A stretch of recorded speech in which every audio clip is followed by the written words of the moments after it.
Dando sequência aos intelectuais de direita, começamos a falar sobre os intelectuais do integralismo. Falamos sobre o integralismo e o fascismo e suas diferenças. Falamos sobre Plínio Salgado, o mentor do integralismo, e hoje nós vamos falar sobre Gustavo Barroso. Olá, pessoal, e vamos a mais um podcast Glione, porque pensar dói, mas a alienação dói muito mais. Se inscreva, curta e compartilhe, porque assim você ajuda o trabalho do canal. Existe um homem que foi simultaneamente fundador do Museu Histórico Nacional, membro imortal da Academia Brasileira de Letras, folclorista celebrado como guardião da cultura popular brasileira e o maior antissemita que o Brasil já produziu no século XX. O autor que traduziu e comentou os protocolos do Sábado de Sião, uma das maiores falsificações antissemitas da história, e os distribuiu como se fossem documento histórico verdadeiro. O chefe da Milícia da Ação Integralista Brasileira, o movimento fascista mais numeroso que já existiu na América Latina, com mais de 200 mil camisas verdes marchando pelas ruas do Brasil nos anos 1930. O homem que chamava judeus de bactérias, cupins, fungos e parasitas. Seu nome é Gustavo Barroso, e o Brasil preferiu esquecê-lo. A tese de doutorado de Camila de Souza Freire, defendida na Universidade Estadual do Rio de Janeiro em 2023, sob o título O Pensamento e a Trajetória Intelectual de Gustavo Barroso, Identidade Regional, Redes de Sociabilidade, Integralismo e Escrita de Si, fez a análise mais completa disponível dessa trajetória. E o que revelou é ao mesmo tempo fascinante e perturbador. Barroso não era um monstro isolado. Era produto típico de uma intelectualidade brasileira que conversava com o fascismo europeu, com o antissemitismo de exportação e com o autoritarismo que atravessa a nossa formação histórica. E hoje no podcast Glione vamos entender quem foi Gustavo Barroso e por que entendê-lo é urgente em 2026. Com Hannah Arendt para entender o antissemitismo como ideologia política, com Humberto Eco para entender o urfascismo e seus padrões recorrentes, com Gramsci para entender o intelectual orgânico do fascismo, com Florestan Fernandes e Nelson Werneck Sodré para situar Barroso na formação histórica brasileira, com Franz Fanon para entender o racismo como uma estrutura, com Adorno e Horkheimer para entender a personalidade autoritária. Bora entender. Quando Gustavo Barroso nasceu no Ceará, construiu uma trajetória intelectual que misturava identidade regional, redes de sociabilidade, integralismo e escrita de si entre 1910 e 1940. Mas essa trajetória tem uma dimensão que raramente aparece nas apresentações oficiais. Gustavo Barroso foi uma das figuras mais importantes do integralismo. Chefe de milícias, autor de significativa produção antissemita, seu projeto de Brasil fundamentava na oposição ao judeu. Simpatizante dos Estados Fortes, afinado com setores conservadores do Brasil dos anos 30, Barroso pensou o país expurgado que considerava ser criação judaica como liberalismo, marxismo ou anarquismo. Ao longo de sua carreira, Barroso alinhavou relações com diversos setores militares, desde os projetos apresentados à Câmara dos Deputados ainda em 1917, até os convites para atuar como orador oficial da Biblioteca do Exército. A temática militar foi uma constante em suas atividades profissionais. A dissertação de Rony Citrinovski, Integralismo e Antissemitismo nos textos de Gustavo Barroso, na década de 30, defendida na USP em 1992, foi pioneira em documentar a dimensão antissemita do pensamento barrosiano. E o estudo de Marcus Schor Maio, nem Rothschild nem Trotsky, o pensamento antissemita de Gustavo Barroso, revelou com precisão o conteúdo desse pensamento. Barroso acreditava que o judaísmo era uma conspiração global para dominar o mundo, simultaneamente através do capitalismo financeiro, representado por Rothschild, e do comunismo revolucionário, representado por Trotsky. Essa era a fantasia paranoica que ele chamava de análise histórica. Hannah Arendt, em As Origens do Totalitarismo, mostrou que o antissemitismo moderno não é apenas ódio racional, é ideologia política com lógica interna coerente. Identifica um inimigo universal e onipresente que explica todas as contradições do capitalismo e da modernidade. E essa ideologia é tanto mais perigosa quanto mais que encontra intelectuais respeitáveis para legitimá-la. Barroso era esse intelectual, membro da Academia Brasileira de Letras, criador do Museu Histórico Nacional, folclorista respeitado e produtor de antissemitismo com verniz acadêmico. A Ação Integralista Brasileira foi fundada oficialmente em 1932, movimento que tinha caráter fascista, com traços peculiares brasileiros, marcado pelo discurso nacionalista, autoritário, fascista e intolerante. O integralismo não foi marginal, foi o maior movimento de massas da direita que o Brasil já produziu, com mais de 200 mil militantes nos anos de pico, mais do que qualquer partido político da época, com camisas verdes desfilando pelas ruas, com símbolo próprio, a letra sigma, em homenagem ao fascismo de Mussolini, com o grito Anauê, substituindo o Heil Hitler. E Gustavo Barroso, como chefe nacional da milícia, o homem responsável pelo braço paramilitar do movimento. Adentrando ao pensamento de Barroso, vemos uma presença de teoria das raças, a crença de um autor preso ao pensamento evolucionista, convicto na superioridade do homem branco, em detrimento das raças inferiores, como, por exemplo, o semita, advindo daí as agressões e denominações ao judeu como bando de criminosos, bactérias, cupins, fungos e parasitas. Humberto Eco, o Urfascismo, seu ensaio mais político, publicado em 1995, identificou os 14 traços recorrentes de toda forma de fascismo: culto à tradição, rejeição ao modernismo, ação pela ação, inimigo diferente, mas simultaneamente forte e fraco, racismo, elitismo aristocrático, machismo, desprezo pelos fracos, individualismo transformado em identificação com a nação. Gustavo Barroso encarnava cada um desses traços, com peculiaridades brasileiras que também havia previsto. O fascismo se adapta ao contexto cultural onde surge.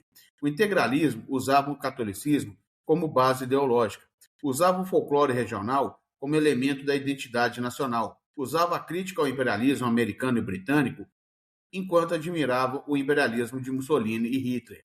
Era o fascismo com sotaque cearense. Aqui chegamos ao ato mais grave e mais sintomático da trajetória intelectual de Gustavo Barroso. Em 1937, ele publicou o famoso Protocolo dos Sábios de Sião, com tradução e comentários. Um documento fabricado pela polícia czarista russa no início do século XX para justificar pogroms antissemitas. A falsificação havia sido exposta publicamente desde 1921, quando o jornal The Times de Londres publicou investigação provando-se tratar-se de fraude. Barroso sabia disso e publicou a si mesmo, porque para o fascismo a verdade empírica nunca foi o critério. O critério é a utilidade pública do documento. Adorno e Horkheimer, em Dialética do Esclarecimento, e especialmente no estudo sobre a personalidade autoritária que Adorno publicou depois, mostraram que o fascismo não opera pela ração, opera pela projeção psicológica. Ansiedade brutal e gerada pelas contradições do capitalismo é descarregado sobre um bode expiatório identificável: o judeu, o comunista, o estrangeiro. Barroso era o mecanismo intelectual dessa projeção de ansiedade social no Brasil dos anos 1930. O país vivia crise econômica profunda desde após 1929. As contradições do capitalismo periférico brasileiro geravam ansiedade e instabilidade, e Barroso oferecia uma explicação simples: a culpa dos judeus, que controlam o capitalismo financeiro e, ao mesmo tempo, financiam o comunismo para destruir a civilização cristã. É lógica internamente coerente e completamente falsa. Walter Benjamin, nas teses sobre a filosofia da história, escreveu que toda geração deve resgatar as vítimas que o progresso soterrou. As vítimas do antissemitismo barrosiano, as comunidades judias brasileiras que viveram sob terror psicológico, discriminação sistemática e ameaça física do integralismo, então estão entre essas vítimas que precisam ser nomeadas. Aqui é a tese de Camila Souza Freire traz a contribuição mais original. Ele mostra que o Barroso integralista e antissemita não é ruptura com o Barroso folclorista e regionalista, é continuidade. O Barroso que celebrava o sertão cearense, o cangaceiro, a cultura popular nordestina, esse mesmo Barroso construiu a identidade nacional exclusivista que definia quem pertencia ao Brasil e quem não pertencia. O sertanejo branco e cristão pertencia, o judeu cosmopolita não pertencia. O integralismo de Barroso era o sertanismo como política de exclusão. Camila Souza Freire analisou a identidade cultural, regional e cultural cearense em Gustavo Barroso, mostrando como o pensamento regionalista se articulava com sua trajetória política e intelectual. Nelson Werneck Sodré, em Formação Histórica do Brasil, identificou o regionalismo brasileiro no início do século XX como fenômeno profundamente contraditório. Ao mesmo tempo, expressa e legitima a diversidade cultural periférica contra a dominação do centro e instrumento de elites regionais que usavam a identidade cultural para preservar o poder político e econômico. O regionalismo de Barroso era o segundo tipo. Usava o sertão como uma forma de brasilidade autêntica e depois excluía essa autenticidade todos os que não correspondiam ao tipo racial e cultural que ele havia definido como brasileiro verdadeiro. Gramsci, em Os Cadernos do Cárcere, mostrou que os movimentos de massa reacionários sempre precisam de elemento popular e cultural para criar hegemonia. O fascismo italiano usou o romanismo. O nazismo alemão usou o folclore germânico. O integralismo brasileiro usou o sertanismo. É o regionalismo sequestrado pelo fascismo.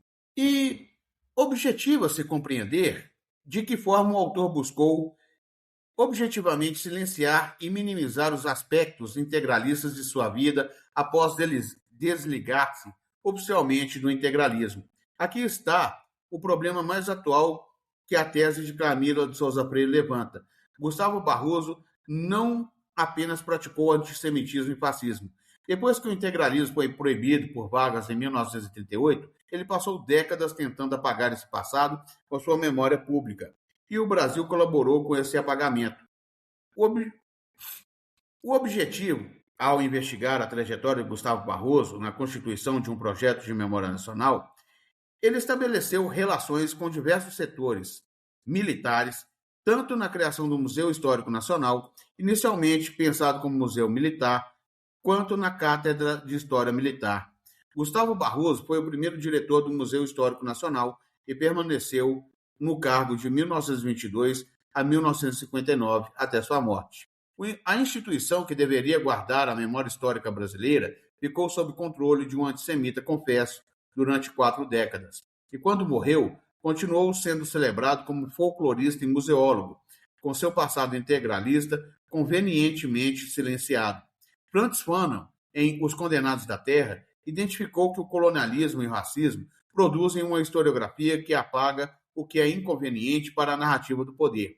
O apagamento do Barroso integralista é exatamente isso. A historiografia oficial brasileira preferiu lembrar o Barroso folclorista e esquecer o Barroso fascista, porque lembrar o fascismo exigiria fazer perguntas incômodas sobre quais setores da sociedade brasileira o apoiaram. E a resposta a essa pergunta aponta que setores continuaram no poder depois que o integralismo foi proibido. Florestan Fernandes, em A Revolução Burguesa no Brasil, mostrou que a burguesia brasileira nunca fez um acerto de contas com seu passado autoritário, porque esse acerto de contas exigiria questionamento sobre privilégios que essa burguesia continuava exercendo. O esquecimento de Barroso é um capítulo desse acerto de contas que nunca aconteceu. Ao longo de sua carreira, Barroso alinhavou todas as relações com setores militares, grupos neofascistas e neointegralistas contemporâneos. Aqui está a razão mais urgente para estudar Gustavo Barroso em 2026. Os grupos neointegralistas que se reorganizaram no Brasil nas últimas décadas usam Barroso como referência. Suas obras antissemitas circulam em grupos de extrema-direita nas redes sociais. Os protocolos dos Sábios de Sião continuam sendo distribuídos, agora em formato digital. E o Museu Histórico Nacional que Barroso construiu ainda carrega seu nome sem nenhuma contextualização crítica sobre quem foi seu fundador. Gramsci chamaria isso de guerra de posição cultural e disputa pela memória histórica. Quando a extrema-direita recupera Barroso como herói, ela está construindo genealogia intelectual para seu projeto político. A resposta não é o silêncio, é o exame crítico que a tese de Camilo de Souza Freire exemplifica. Nomear o que foi, com toda a complexidade histórica que isso exige, sem apagar o folclorista para celebrar o fascista, e sem apagar o fascista para celebrar o folclorista. Marx, no 18 Brumário, mostrou que os eventos históricos se repetem, primeiro como tragédia, depois como farsa. O bolsonarismo, dos anos 2018 até hoje, com seus camisas verdes digitais, seu antissemitismo de redes sociais, sua mitologia de conspiração globalista, foi a farsa do integralismo que Barroso ajudou a construir nos anos 1930. Entender Barroso é entender a genealogia do fascismo brasileiro. E entender essa genealogia é a condição para combatê-lo. Gustavo Barroso morreu em 1959. Deixou o Museu Histórico Nacional, deixou a Academia Brasileira de Letras, deixou centenas de obras de folclore e história militar. E deixou os protocolos dos Sábios de Sião traduzidos para o português. E décadas de antissemitismo militante que contribuíram para criar o clima político que persiste em formas renovadas. Hannah Arendt nos mostrou que o antissemitismo moderno é ideologia política e que ideologias políticas não morrem com seus atores, se reproduzem enquanto as condições que as produziram persistirem. Humberto Eco nos mostrou que o fascismo se adapta e retorna, com novos nomes, novos símbolos, mas com a mesma lógica de inimigo universal e sociedade excludente. Adorno e Horkheimer nos mostraram que a personalidade autoritária é produto das contradições do capitalismo e que essas contradições do Brasil periférico são mais agudas, não menos. Gramsci nos mostrou que o fascismo constrói a hegemonia através da cultura e da memória e que combatê-lo exige disputa no mesmo terreno. Florestan nos mostrou que a burguesia brasileira nunca fez acerto de contas com seu passado autoritário. Fanon nos mostrou que o racismo precisa ser nomeado em sua estrutura histórica, não apenas condenado em abstrato. Benjamin nos mostrou que a tarefa do pensamento crítico é escovar a história a contrapelo e resgatar as vítimas que o progresso aterrou. Camilo de Souza Freire fez esse trabalho de escovação. E nós precisamos fazê-lo também, porque o Brasil que esquece Gustavo Barroso é o mesmo Brasil que não consegue compreender o bolsonarismo. E o Brasil que não compreende o bolsonarismo é o Brasil que não está preparado para a próxima vez. E como sempre dizemos no podcast Castiglione, pensar dói, mas a alienação dói muito mais. Se inscreva, curta e compartilhe, porque assim você ajuda o trabalho do nosso canal. Até o próximo podcast Castiglione.